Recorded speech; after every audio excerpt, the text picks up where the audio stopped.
We are very happy to have you tonight in Paris. And tonight that's the first talk. And Mathieu will conduct these two talks for the evening. So thank you very much. And I give you that. Okay. Bye-bye. I have two mics. Hello everyone. Thank you for being here tonight.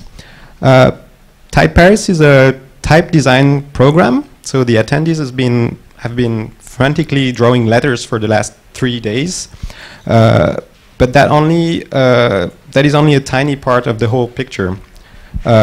Designing type is one thing, but the big deal is designing with type. And in order to draw letters in a meaningful way, we must all understand what type is for, how people use it, how they work with it, how they transform it, how they break it, and most importantly, how they communicate with it. And well, we're very lucky to have an expert in all these things tonight, Rejane.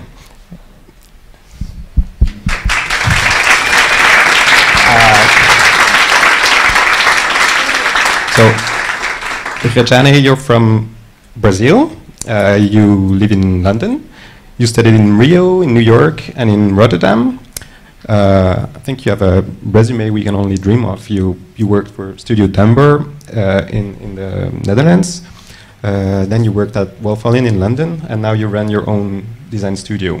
You're a graphic designer. You're a graphic designer and illustrator, and maybe a painter. Can we say that you're a painter? And yeah, I think we could not have hoped for a better guest to start this year Type Talks session. So thank you for being here, and welcome, Rejane del Bello.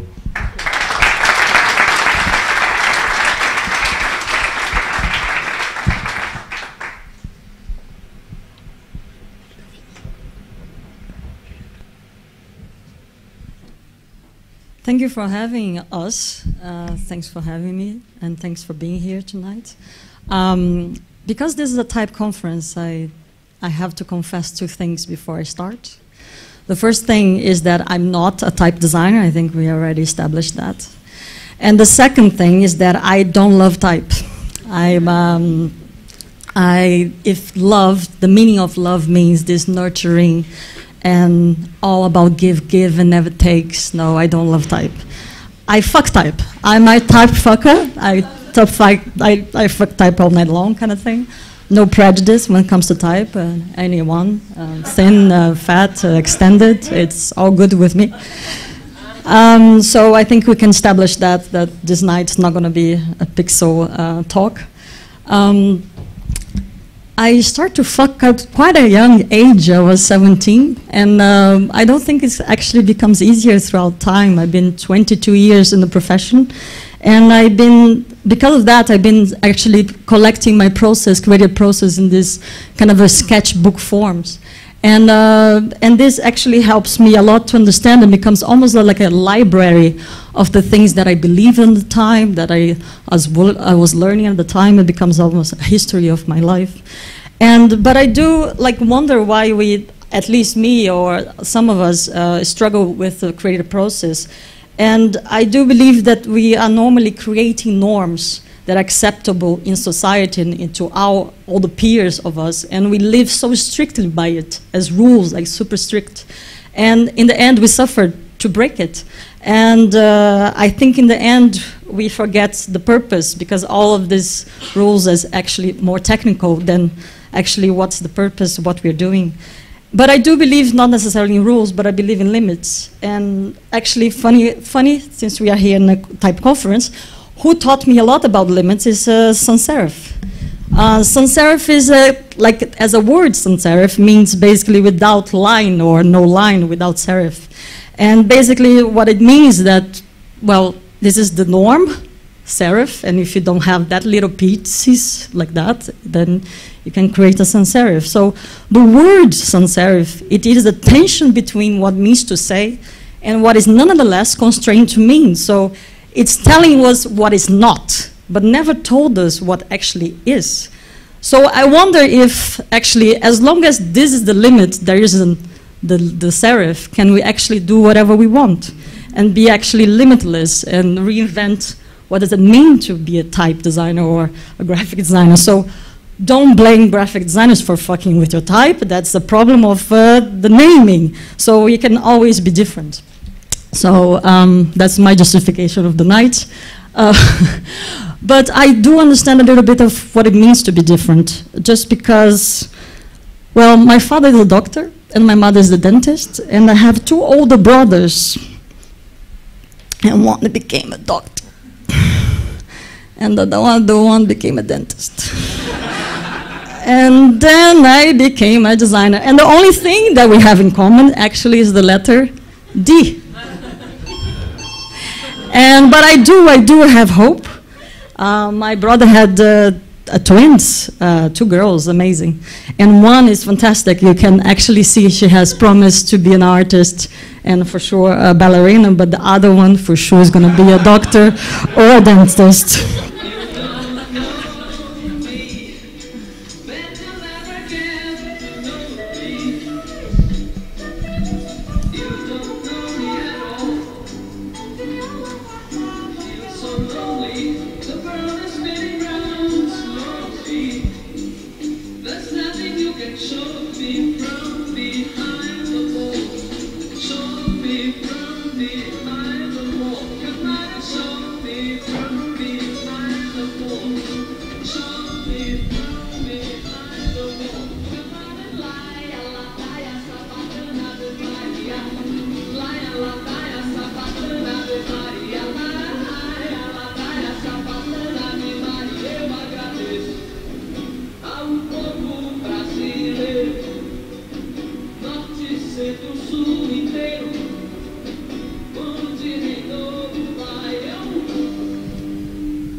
So I'm going to dedicate the night for all the sons, all the Without Fear, all the projects that we actually broke some rules that we had before.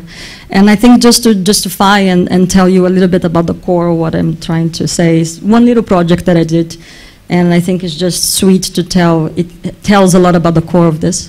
Was my ex-boss started a kind of a college between Holland and China.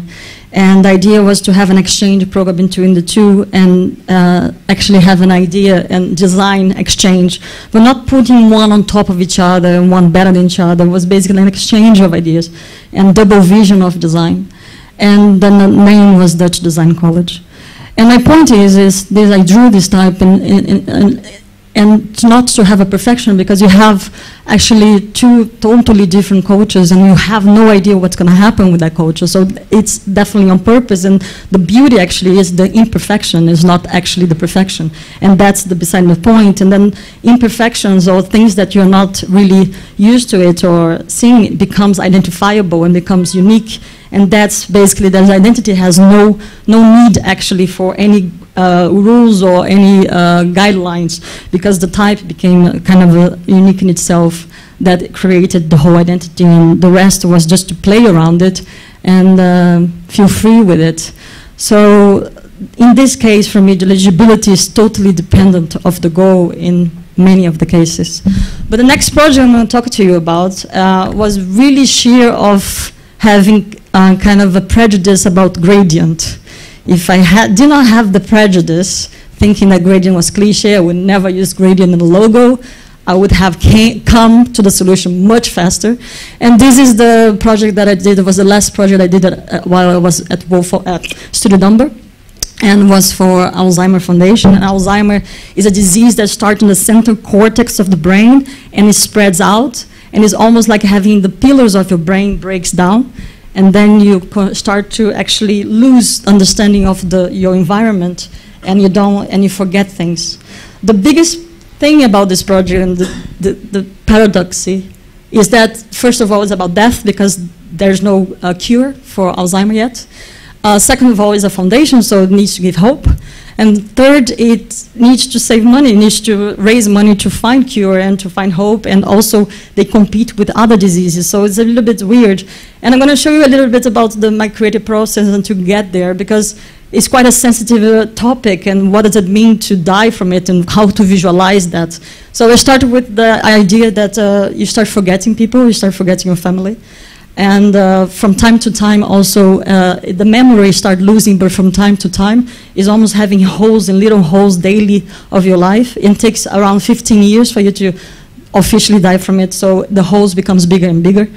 Your brain used to be a really perfect function of it, and the only thing, and suddenly start distorting reality. And also the only thing visually about this disease is your brain, your head becomes smaller. It doesn't have any other kind of visual cues that you have that disease. And the important that I thought was that it takes around a long time for you to actually lose yourself from it, and so timeline was really important. Also, photography, I was exploring the idea that you don't know anymore the memory, really clear what you have done, how was your past. So everything becomes really a muddle, and then becomes monsters in your head, what it's that your memory is about. So it's basically become a shadow of yourself, becomes like kind of really scary. And it was quite interesting that I was so into the death part, and so into the core, which is about the disease, that I went away, started everything become a bit ghosty, my layouts. And I went back to the core, so what's the purpose, what's the core here? And the core basically is that it's through words that you forget, that you know that the person has Alzheimer's, because they keep repeating and they forget words. And I started doing the same exercise in a way, but through typography and playing around with these holes that creates in communication. Through repetition, also that in the same sentence you can stop in the middle of the sentence and don't know anymore what you're talking about. In the last phase of the disease, you only know shapes. You have no meaning anymore. You only can touch things and take things. And I was really going through in this direction, and I wanted to try to find ways to prove communication to be disappearing, and to disappear into shapes and content, because that's what it brings. And in the end was pretty much me fighting against using the thing that actually I solved.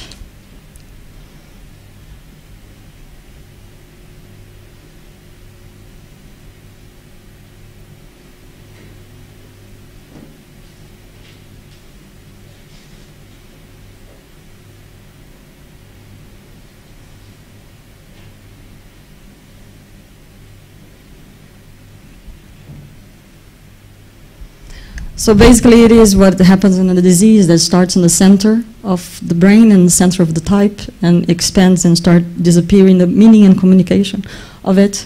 And again, I literally was really prejudiced about using gradient, and I did not want to use it at all. And that's basically, we should never have these rules in our heads of why it's a different purpose for different things. And what is amazing in this case was, I think, the last identity that I did, that everything was printed, everything we did from A to Z, the first batch, from posters and all brochures and etc. And the idea is to have black and white really as an honest identity as possible. It's about death, but also it's about communicating hope. So there's the contrast between colors as well. We did also magazines, and magazines should be more light because it's something that comes around every month. And also they had something really special, which is Alzheimer Cafe, which they have around Holland, and in cafes they talk about certain topics. For example, verlies means lost, and zorg means care. So they talk how to deal with your patient, your family that is dealing with this disease. And I created a whole set of icons as well. So I literally have learned that from this project, that every time I had a preconceived idea or opinion about something, I fall flat with my face once I take this out, and not only in graphic design, but also in life. But I think the sensitivity of these projects, that's something that really takes me to get more projects like that. So this is a magazine that I created as well, and with a publisher from France called Éditions Dumbar. I don't know how to say it. I should have had a slide with it, but I did not.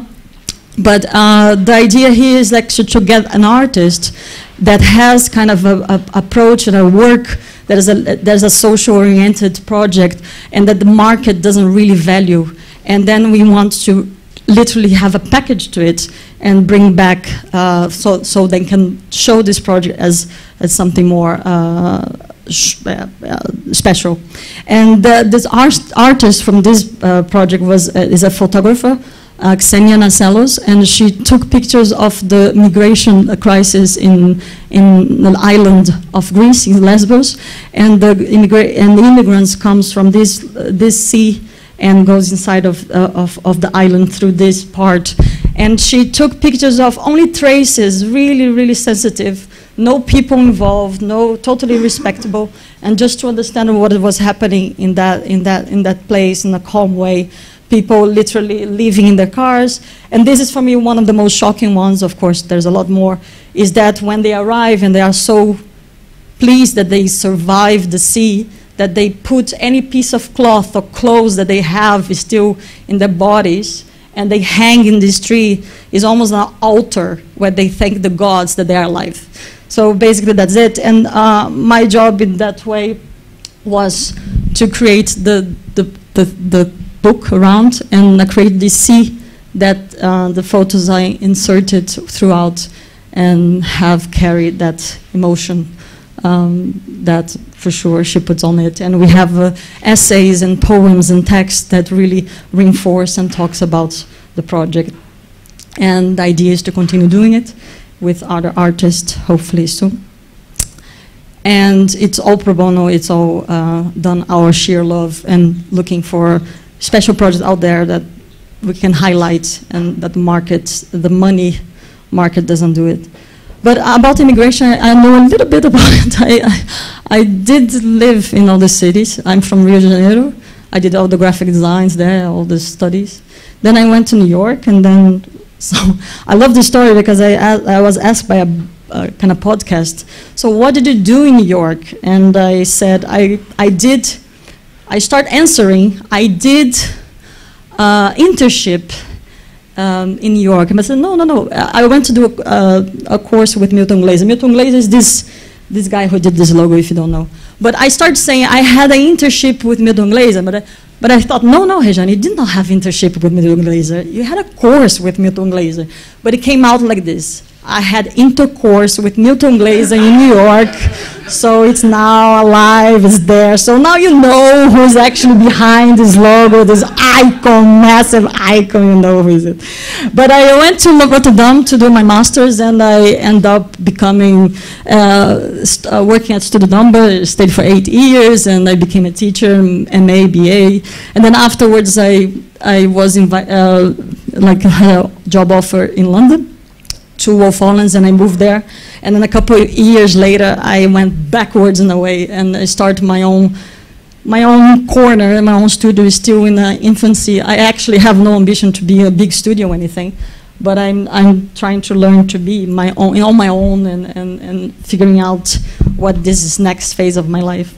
But I actually wonder throughout my pilgrimage if that really reflects also in my work, you know, and then I find this interesting because I do carry through life, not life as one project, but life as a project in itself. And I was wondering with my work, and I looked as a critical eye through typography. So I started like using Helvetica, like Swiss design, image separated with type, and then I started like getting more and more closer, in a sense, to being able to play around it with it and being more comfortable with that.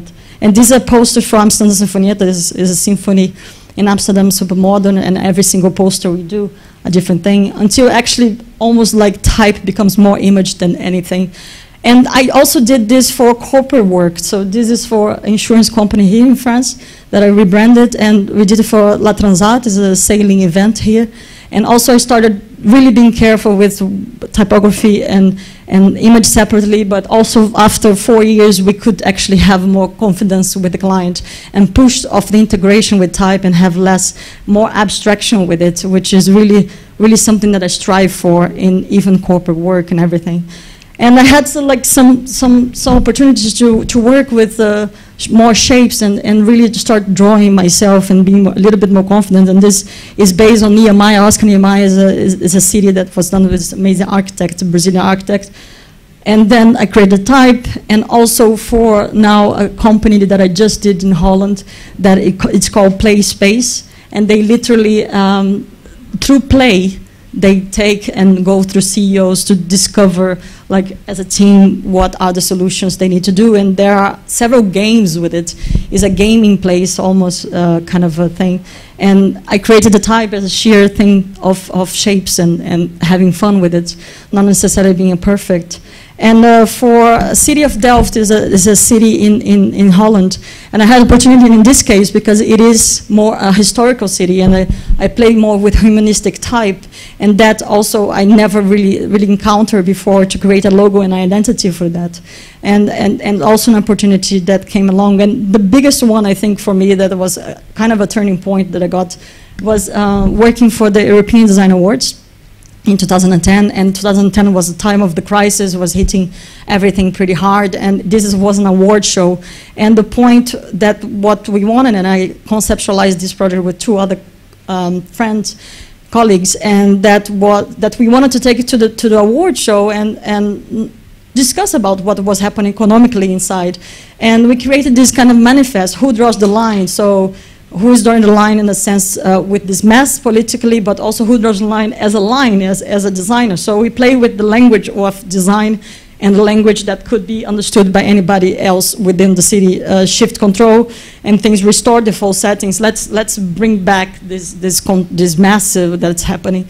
And that became around the whole city. And if design is the answer, who asked the questions? So things like that. So to instigate people in the conference to discuss about not only about beauty, but about economically what was happening around us. And I remember when we did this, we wanted to have different typographies. So we opened like a workshop around the studio to do it. And I remember I had really hard time. And I come from a time that I drew everything in my life, before computer. So that was the moment that I really wanted to learn. And again, I don't want to learn to become a typographer or a best type designer in the world, but I want to have that control again. And I did for myself, and then I had an opportunity to do these posters for Orange to tell them some clients that some incidents will never happen again. So in the case, the Paris incident never again, no more tear-jerking waits, just for you, Juliette. And these are the things that I like to know, but not necessarily be the best or have just one vision. One sweet thing that I want to share with you as type vision. I did a hospital. It's a huge project, been 14 years. I will not talk much about it, but I created these characters. And it's in Peru. It's a pro bono project. And everything was painted by hand. And it was really special, really low budget. And I created the signage. And the signage was the secondary typography. It was everything Helvetica. But because it was done by hand, actually I have an identity in Comic Sans now. So as you can see, so it's brilliant. And I love this idea that you have no control, and then it becomes something unique and historically, because if it were done here, that I could really see it and be obsessed about it like designers are, I would probably say, now take a stencil, be perfect. But is beautiful enough, and it's beautiful in that sense that it is human, and it's done through different aspects. And now I've done just something really more technical, and I've been learning 3D design, and a bit fascinated, of course, really slow. I'm getting old. But I really love the sense that I can expand things and learn new things, and especially with animation.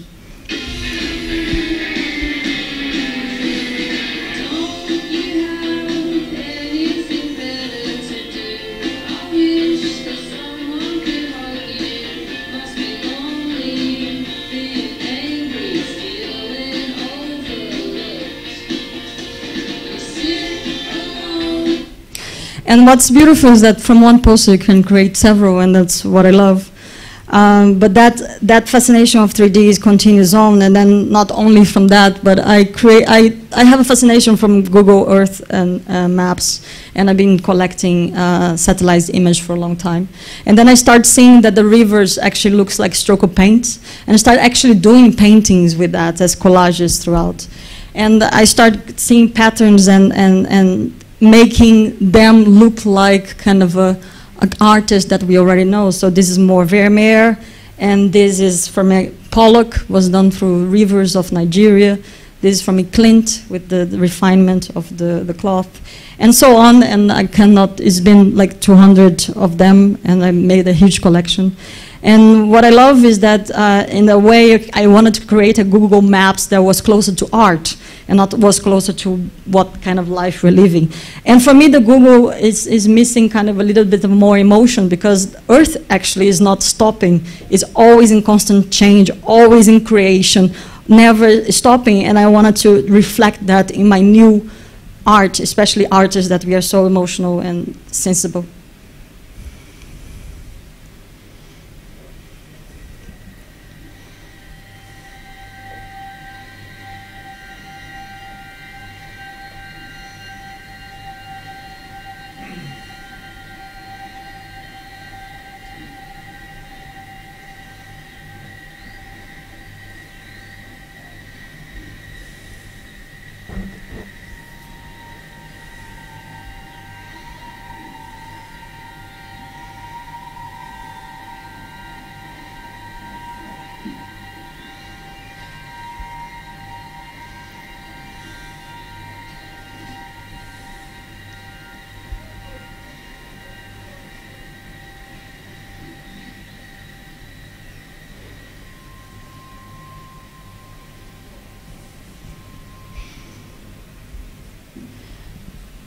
And this project became a little bit bigger than I thought, because I did for fascination and became actually kind of went to a gallery in New York and became acquired in a museum in South Korea.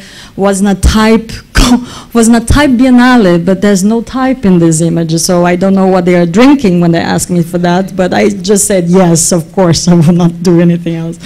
But my point is, if there's life, there's change. I really am interested in to go through life and still be excited about it and wake up every day and learn new things and do that, and that's what keeps me probably alive. But there are some things that are really strong, really embedded in my roots, and that was when I was 17. I started to do social work, and I also started art school, and I was living two realities. And one reality was the reality of having seen like real life, like in its core, poverty and really sad. And art school is through imagination. It's really color, shapes, and it's like projecting the future that we all can be hopeful. And that really struck me, and I asked the question quite early on in my career, what am I doing with my skills to help others? And that's why I did, in parallel to my work, I always do pro bono work. But now, at age of 39, I managed to do both in a sense, and also a self-initiated project, which is really down to the core, and also you're going to understand a little bit why my family has a big influence now, is about Dr. Giraffe, and I'm going to tell you, and you have to pay attention to the sound, because there's...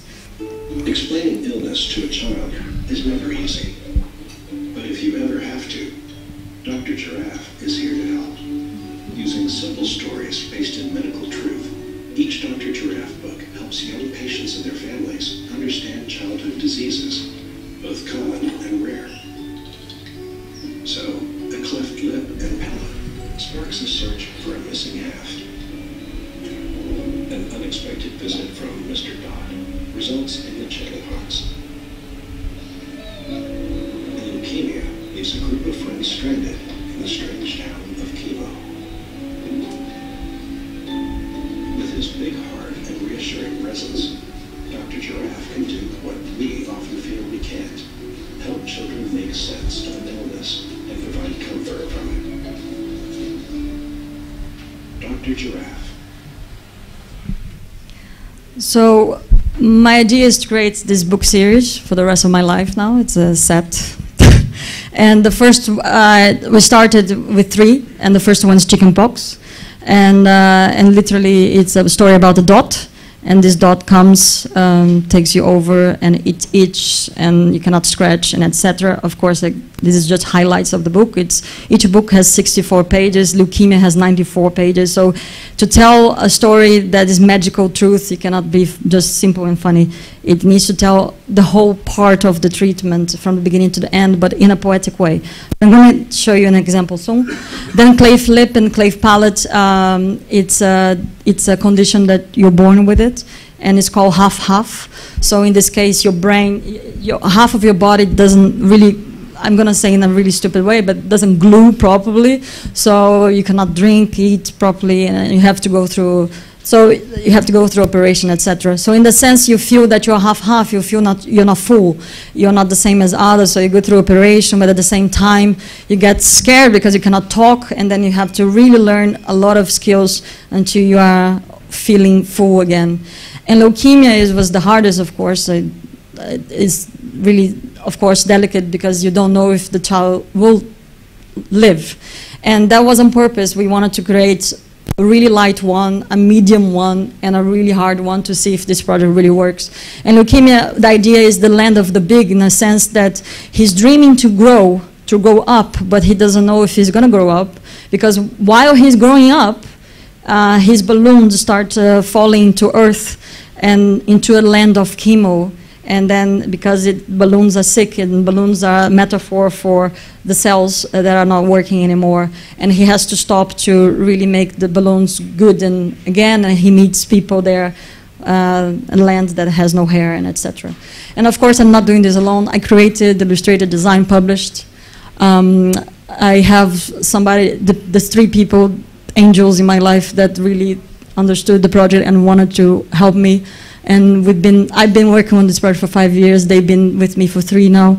And everybody's doing pro bono in their own time, one work. And they have medical strategists and story and somebody as a support to really take these books into hospitals, into doctors, into education. It's into stores as well, but the core it is to be in this environment. And I would like to read one just for you to understand a little bit. But I want to ask you first, who had chickenpox here? Okay, good. All right, so let's start. Mr. Dot is a little story about chickenpox. This is a tale about Mr. Dot. He's round, he's red, like a bright little spot. He travels through air just like birds do, and he likes to come and visit little giraffes like you. He'll never say he's coming, he'll just turn up one day. It isn't very polite, you're right, but that's just Miss Dot's way. Once Miss Dot decides to stop, he'll stay for a week or so. At first you might not mind him, but soon you want him to go. Naughty Mr. Dot, it starts just him and you. But tip-tip-toe, when you're not looking, he brings his friends' dots too. All these dots will make you hot. All these dots will make you itchy. You feel grumpy, bumpy, and red.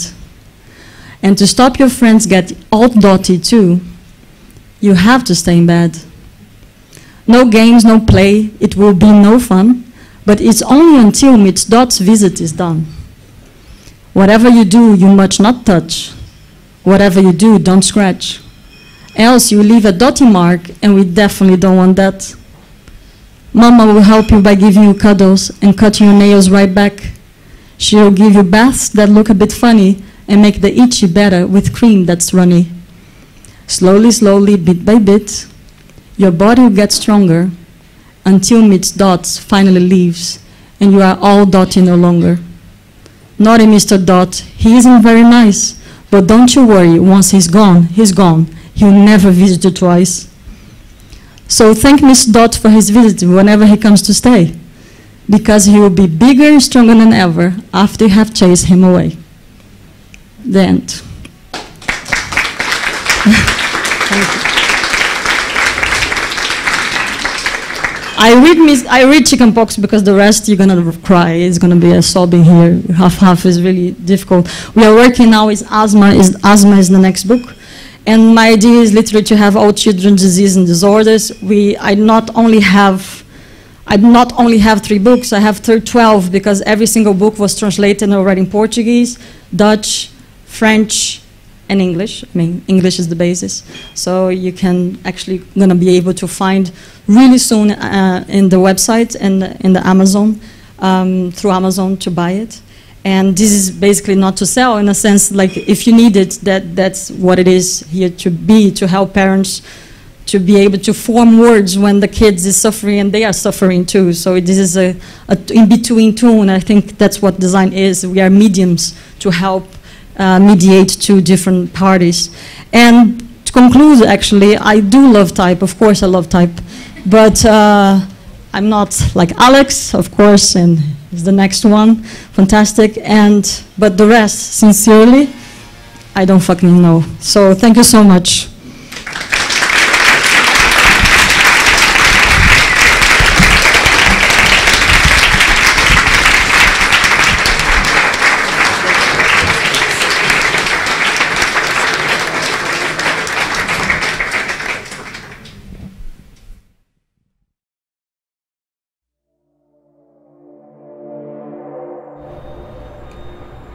Only 14 years after its birth, the iconic Bauhaus School of Design was shut down by the Nazi regime.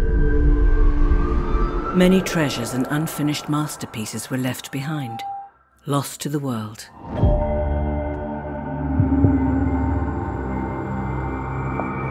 Founded on the central idea of training a new generation of artists to create a better world, Bauhaus laid the foundation for modern design as we know it and changed creativity forever.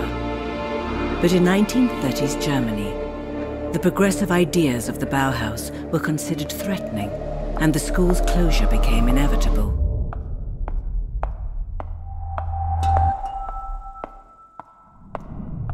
But sometimes, what's been lost to history can be brought back.